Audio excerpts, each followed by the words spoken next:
I sighed deeply as I tossed my laptop onto the couch, frustrated by yet another argument with Derek and Casey. It was like a broken record, playing the same tune of disrespect and dismissal over and over again. "Is it really too much to ask for a little help around here?" I said, glaring at Derek lounging in his recliner, engrossed in some mindless TV show. "I work just as many hours as you do, but somehow all the household responsibilities fall on me." Derek barely looked up from the screen. "If you have a problem with how things are, then maybe you should quit your little hobby and focus on being a better housewife." My blood boiled at his condescending remark. "My little hobby is a successful freelance design business that brings in half our income, you ungrateful ass." Casey snickered from the couch, his eyes glued to his phone. "Yeah, but let's be real. Dad's the one with the real job carrying this family." I whirled to face him, my frustration reaching a boiling point. "You've got a lot of nerve, mooching off us while contributing nothing but snarky comments." Derek finally looked up. "Don't talk to my son that way. If you did your job right, he wouldn't have to lift a finger." That was it, the final straw. I grabbed my purse and headed for the door, emotions raging inside me. You know what? I'm done. I'm so damn tired of being disrespected and taken for granted in my own home. "Where are you going?" Derek called out, a hint of surprise in his voice. I paused at the door, turning to face them both with a defiant glare.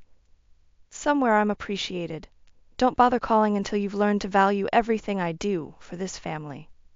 With that, I stormed out, slamming the door behind me. No more being a doormat. From now on, they were going to realize exactly how much I contributed, and just how invaluable I truly was.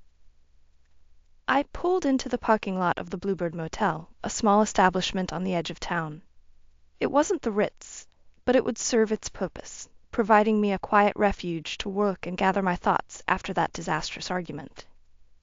As I entered the modest room, I tossed my bag on the bed and opened my laptop, desperate to meet the looming deadline for my latest design project. With a deep breath, I tried to push aside the swirl of emotions and focus on the task at hand. But my mind kept drifting back to the years of being dismissed and disrespected by Derek and Casey. All the nights I stayed up late, burning the midnight oil to meet client demands while still handling all the household responsibilities. The endless loads of laundry, grocery shopping, meal prepping, tasks that went completely unappreciated by my so-called family. Tears of anger and hurt stung my eyes as I recalled Derek's callous words, reducing my thriving design career to a mere hobby. As if the income I brought in wasn't just as vital as his paycheck in keeping our household afloat. And Casey was no better, content to leech off our hard-earned money while mocking my contributions. The smug entitlement radiating from that spoiled brat made my blood boil. No more. I was done being the unsung hero, the unappreciated workhorse of the family. If they couldn't see my value, I'd make them feel the impact of my absence, and they'd be damn sorry they took me for granted. With renewed determination, I attacked the design project, pouring all my frustration and pent-up resentment into creating something truly exceptional for my client. I'd show them all what a little hobby could achieve when passion and talent joined forces. By the time the first rays of dawn peeked through the curtains, I had put the finishing touches on what might be my best work yet. A small, satisfied smile crossed my lips as I hit send on the file. "That's just a taste of what you've been overlooking, fellas," I muttered under my breath. "Get ready, because you haven't seen anything yet." After basking in the satisfaction of delivering a stellar project, I turned my attention to the next phase of my plan. It was time for Derek and Casey to truly feel the impact of my absence. With a few taps on my laptop, I remotely canceled the utility payments and halted the automated grocery and household supply orders. A twisted smile crossed my lips as I pictured the chaos that would soon unfold back at the house. Sure enough, within a couple of days, my phone started blowing up with angry texts and calls from Derek. "Reagan, what the hell? The power and water just got shut off." I let the call go to voicemail, ignoring his demands for an explanation. Then came a barrage of texts from Casey. "Yo, did you forget to pay the bills again? Real nice, we have no Wi-Fi now." As the days passed, the messages grew increasingly desperate. "Seriously, babe, let's talk this out. The house is a mess and we're out of food. Mom, I can't even do my laundry. This is getting ridiculous. Part of me relished in their rising panic and dependence on the order I used to maintain so effortlessly, but I remained stoic, unmoved by their pleas. Finally, after nearly a week of radio silence from me, Derek showed up at the motel room, his face flushed with anger. "Open up, Reagan. I know you're in there." I cracked the door open, eyeing him coolly. "What do you want, Derek? Cut the crap and come home. This little tantrum of yours has gone far enough." I laughed derisively. "Tantrum? I'm simply giving you both a glimpse of what life is like without me handling everything." Derek's eyes narrowed. "So what? You're holding the household hostage? Real mature, Reagan." "Don't act so shocked," I shot back. "You'd think after all these years of me running the show you'd have a little more appreciation for everything I do." To my satisfaction, Derek's bravado faltered, seemingly at a loss for words. "Don't worry," I continued. "I'm happy to restore order and make your life comfortable again. But first, you're going to start showing me the respect I deserve around here." With that, I shut the door in his stunned face, leaving him to stew in the disarray he once took for granted. A couple days after my confrontation with Derek at the motel, I decided to pay my mother, Vivian, a visit. I needed a break from the escalating tensions with my husband and stepson, and her place had always been a peaceful refuge. "Honey, it's so good to see you," she said as she ushered me inside, "though I wish it were under better circumstances." She gave me a concerned look. "Derek called, ranting about you refusing to come home. What's going on?" I sighed, plopping down on her well-worn couch. "The usual, Mom, me doing everything while he and Casey treat me like a glorified maid." I shook my head. I finally put my foot down, and now they're feeling the consequences. Vivian pursed her lips but didn't argue. She knew better than anyone the disrespect I'd endured from my family over the years. As we chatted, my eyes drifted to a battered cardboard box tucked in the corner of her living room. "What's all that?" I asked, nodding towards it. "Oh, just some old papers and mementos," she replied with a dismissive wave. "I was going through the attic and found it mixed in with your father's things."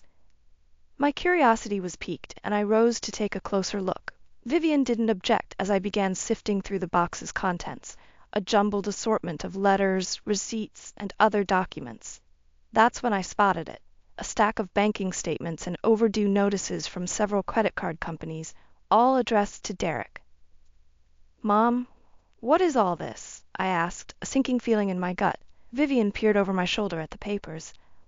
"I'm not sure, dear. Your father never mentioned anything about money troubles." As I examined the documents more closely, it became disturbingly clear that Derek had been hiding massive debt from reckless gambling by the looks of it. And based on the dates, this had been going on for years, long before we'd even met. Anger and betrayal lanced through me as I realized he must have been siphoning funds from our joint accounts to cover his losses and avoid collections. Memories flashed of all the times I'd carefully budgeted for household expenses, only to have my figures thrown off with no explanation. My hands shook as I gathered up the damning paperwork. That lying, cheating bastard! Vivian's eyes widened at the venom in my voice. "Reagan, what's going on?" I took a deep breath, steadying myself as I rose. "Just found another reason to stick it to Derek, that's all." I marched out of her house, plans for revenge taking shape in my mind. Derek wanted to see how valuable I was to our household? Well, I was about to demolish his world, starting with the crumbling financial facade he'd worked so hard to maintain. Armed with the evidence of Derek's deceit, I felt a renewed sense of determination. It was time to take my revenge to the next level and really make him squirm. I marched back to the house, the box of incriminating documents tucked under my arm. To my surprise, the front door was unlocked. Clearly, Derek had grown complacent in my absence. "You've got a lot of nerve showing your face here," Derek spat as I barged into the living room. Casey looked up from his phone, eyes widening. Hey, Reagan?"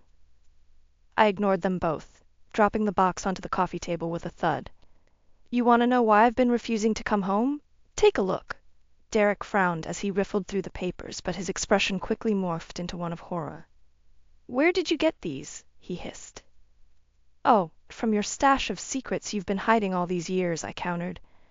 "Nice gambling habit, by the way. Been having fun blowing through our savings? Casey's brow furrowed in confusion. Wait, what's going on? Stay out of this. Derek snapped at his son before turning his glare back to me.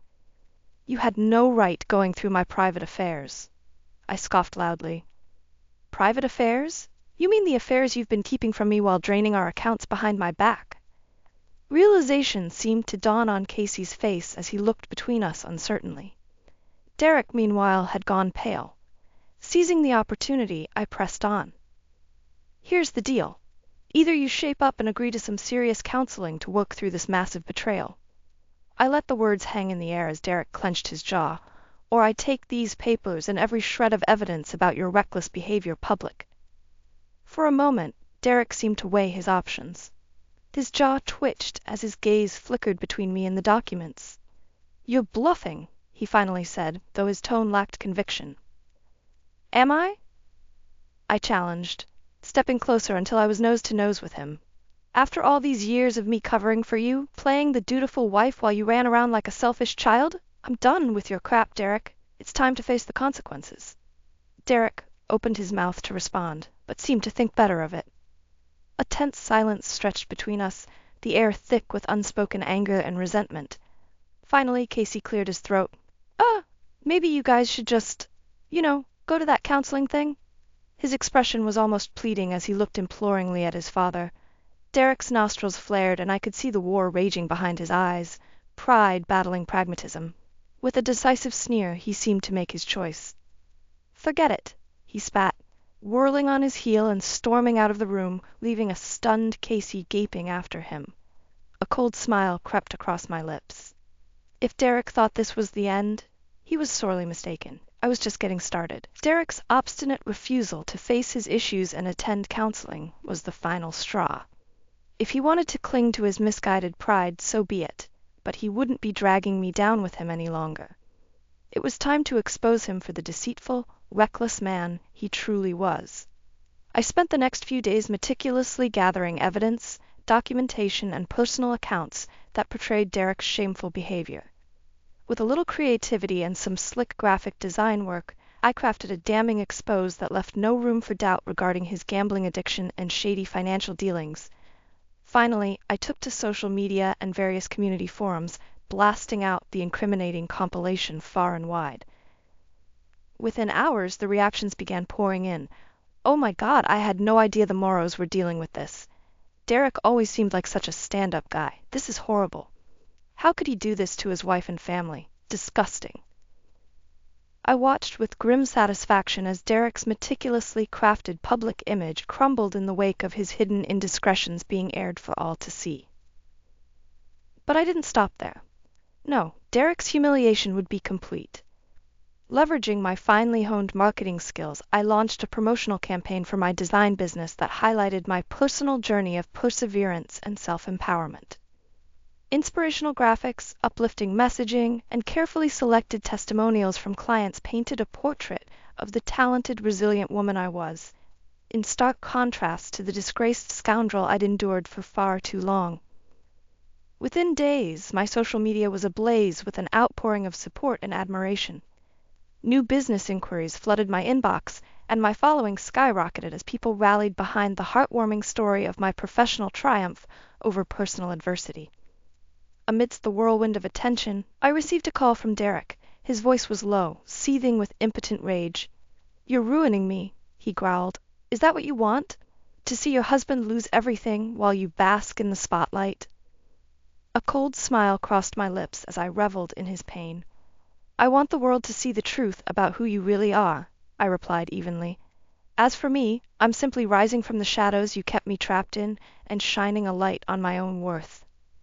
There was a pause, then Derek exhaled a shuddering breath. "You're going to regret this," he grated out, then abruptly hung up. But as I surveyed the overwhelming positivity surrounding my newly empowered image, I felt nothing but vindicated resolve. Derek had sown the seeds of his own demolition. I was simply the one bold enough to finally reap what he deserved. In the aftermath of my explosive revelations about Derek's misdeeds, the fallout was even more satisfying than I could have imagined. His reputation in tatters, he became a pariah, the subject of gossip and disdainful whispers wherever he went. But the true coup de grace was his rapidly deteriorating financial situation. Once the creditors realized Derek's web of lies had been exposed, they wasted no time unleashing the force of their collections efforts. Suddenly, all those gambling debts he'd been frantically juggling came crashing down in one fell swoop. It wasn't long before Derek was knocking at my door again, this time with a very different demeanor. Gone was the arrogant bluster, replaced by the pathetic, almost groveling air of a man watching his life unravel. "Reagan," he began, his voice uncharacteristically meek. "You've made your point. You win, okay? I was wrong and I screwed up badly." I folded my arms and eyed him coolly, unmoved by his obvious attempt to play on my sympathies. "What do you want, Derek?" he sighed, rubbing a hand over his face wearily. "I need you to come home. Help me straighten this nightmare out before I lose everything." A harsh laugh escaped my lips. And why exactly would I do that, after all the lies, the deceit, the blatant disrespect? I shook my head slowly. "No, you made this bed, Derek. Time to lie in it." Frustration flickered across his features. "Don't be unreasonable, Reagan. Our lives, our finances, everything is intertwined. If I go under, it'll drag you down too." "Maybe you should have thought about that before gambling away our future," I countered flatly. Derek opened his mouth, no doubt, to offer another guilt-ridden appeal, but was cut off by an unexpected voice. "She's right, you know." We both turned to see Casey emerging from the shadows. His expression hardened. "You only have yourself to blame for this whole disaster." Derek's eyes widened in surprise and hurt at his son's accusatory stance. "Casey, you're taking her side? After everything I've done for you?" But Casey remained resolute, his jaw set in grim determination. "No, Dad. I'm just seeing the truth for what it is, instead of letting you feed me more lies." He shook his head slowly. "Reagan's the one who's been holding everything together, while you jeopardized it all with your selfishness." A muscle twitched in Derek's cheek as he struggled to find a rebuttal, but nothing came. In that moment, he looked utterly defeated, just a sad, pathetic shadow of the arrogant blowhard he used to be. I couldn't help but feel a surge of vicious satisfaction at seeing him crumble, forced to confront the consequences of his ego and the crumbling facade of the life he'd built on my sacrifice. "Get out, Derek," I stated flatly, unwilling to let his self-pity sway me further. "I'm done cleaning up your messes." With one last broken glance between me and Casey, Derek seemed to shrink in on himself as he turned and trudged away in silence, leaving me to begin setting the course for my new, unencumbered life. With Derek's pathetic, tail between his legs retreat, a massive weight lifted from my shoulders. For the first time in longer than I could remember, I felt truly free, liberated from the chains of his deception and toxic disrespect. The divorce proceedings moved swiftly, as Derek had little ground to contest my demands after the spectacular implosion of his life. I didn't ask for much beyond my fair share, content to start over unencumbered by his mounting debts. As the final paperwork was signed and notarized, I couldn't help but steal a glance at the hollow, broken husk of a man sitting across from me. How quickly the once smug, arrogant Derek had crumbled in the wake of his own hubris. Part of me felt a twinge of pity, but it was overwhelmingly overshadowed by the immense sense of relief washing over me. "This is really what you want?" he asked, his voice barely above a mumble as he stared blankly at the divorce decree. I met his gaze levelly, my jaw set in firm resolution. "It's what I deserve, Derek, to finally be free of your lies and disrespect." He opened his mouth as if to protest further, but seemed to think better of it. With a slow, resigned nod, he scribbled his signature and pushed the papers back across the table. Just like that, it was officially over between us. I was a new woman, unshackled from the unhealthy dynamic that had stifled me for far too long. In the days that followed, I wasted no time in beginning my new chapter. The money from my divorce settlement, combined with the windfall of new business from my viral campaign, allowed me to purchase a cozy two-bedroom house just outside the city. Simple but chic, it was the perfect fresh start, tailored to my solo needs, though I did make sure to convert the spare room into a comfortable suite where my mom could stay whenever she liked. "This place is just perfect for you, honey," Vivian gushed as I gave her the grand tour during her first visit. A warm, proud smile crinkled the corners of her eyes as she pulled me into a tight embrace. "I'm so incredibly proud of the way you stood up for yourself." I hugged her back fiercely, basking in the swell of emotion brought on by her unconditional support and my newfound independence. For the first time in ages, I felt complete, self-assured, and in control of my own destiny. Over the following weeks, I settled into my new home and routines with a vigor and optimism I hadn't experienced in years.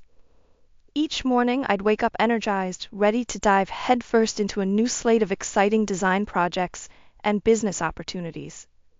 And in my downtime, I'd look around my little sanctuary, the cozy living room adorned with hand-picked decor, the sunlight streaming through the windows, and smile contentedly.